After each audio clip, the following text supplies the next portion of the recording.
শেষ রক্ষা হলো না যুক্তরাষ্ট্রের। বেলজিয়ামের কাছে 4-1 গোলে হেরে বিদায় নিশ্চিত হলো যুক্তরাষ্ট্রের। ডোনাল্ড ট্রাম্প, ফিফা সবাই মিলেও রাখতে পারলো না টিকিয়ে যুক্তরাষ্ট্রকে। বেলজিয়ামের ওই দুর্দান্ত ফুটবলারের সামনে একদম খেই হারিয়ে ফেলে যুক্তরাষ্ট্র।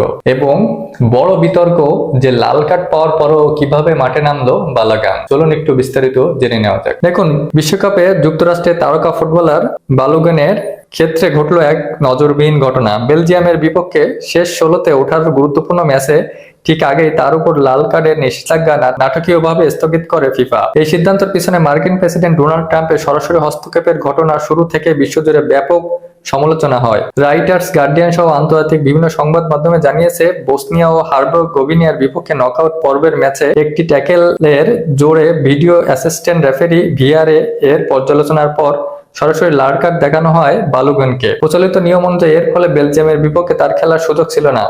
শুরুতে ফুটবল ফেডারেশন জানিয়েছিল এই স্বয়ংক্রিয় নিষেধাজ্ঞার বিরুদ্ধে আপিলের সুযোগ নেই, কিন্তু পরিস্থিতি নাটকীয়ভাবে বদলে যায় কয়েকদিনের মধ্যেই। একাধিক আন্তর্জাতিক সংবাদ মাধ্যমের তথ্য অনুযায়ী ট্রাম্প ব্যক্তিগত ফিফা সভাপতি ইনফান্তিনোর সঙ্গে যোগাযোগ করে বিষয়টি পুনঃ বিবেচনার অনুরোধ জানায়। এরপর ফিফা ডিসিপ্লিন কমিটি তাদের বিধির 27 নম্বর অনুচ্ছেদ ব্যবহার করে বালুগানের নিষেধাজ্ঞা 1 বছরের জন্য স্থগিত রাখার সিদ্ধান্ত নেন।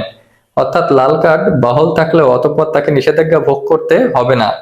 তবে আগামী 1 বছরের মধ্যে একই অপরাধ করলে স্থগিত শাস্তি কার্যকর হবে বলে এবং নতুন শাস্তিও যোগ হতে পারে। ফিফার এই নতুন আইন এবং যুক্তরাষ্ট্রের প্রেসিডেন্ট ডোনাল্ড ট্রাম্পের হস্তক্ষেপ সব মিলিয়ে ফুটবল যেন হয়ে উঠেছিল একটা নতুন নিয়মের খেলার ভিতর, এবং সবাই যেন ফিফার এই অনিয়ম এবং দুর্নীতির বিরুদ্ধে একের পর এক অভিযোগের তীর বিদ্ধ করে। কিন্তু শেষ পর্যন্ত সেই যুক্তরাষ্ট্রকে রক্ষা করতে পারলো না ফিফা। বেলজিয়ামের কাছে 4-0 গোলে হেরে বিদায় নিশ্চিত হলো তাদের। বেলজিয়াম এই ম্যাচটা খেলেছে দুর্দান্ত ভাবে। দেখুন, বেলজিয়াম ম্যাচে এগিয়ে যায় 9 মিনিটেই। নিকোলাস রাস্কিনের পাস থেকে গোলমুখে টোকায় বল জালে জড়ান চার্লস ডি কোটেলারা। তবে শুরুর ধাক্কা সামলে 31 মিনিটে সমতা ফেরে যুক্তরাষ্ট্র।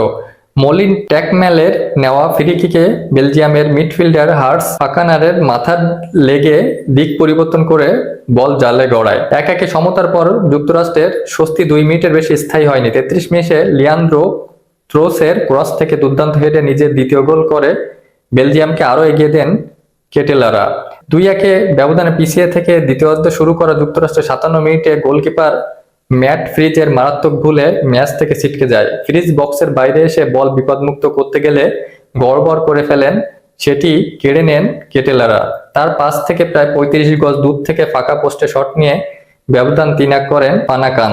ম্যাচের শেষ মুহূর্তে যোগ করার সময় 3য় মিনিটে আবারও নিজেদের ভুলে গোল হজম করে যুক্তরাষ্ট্র।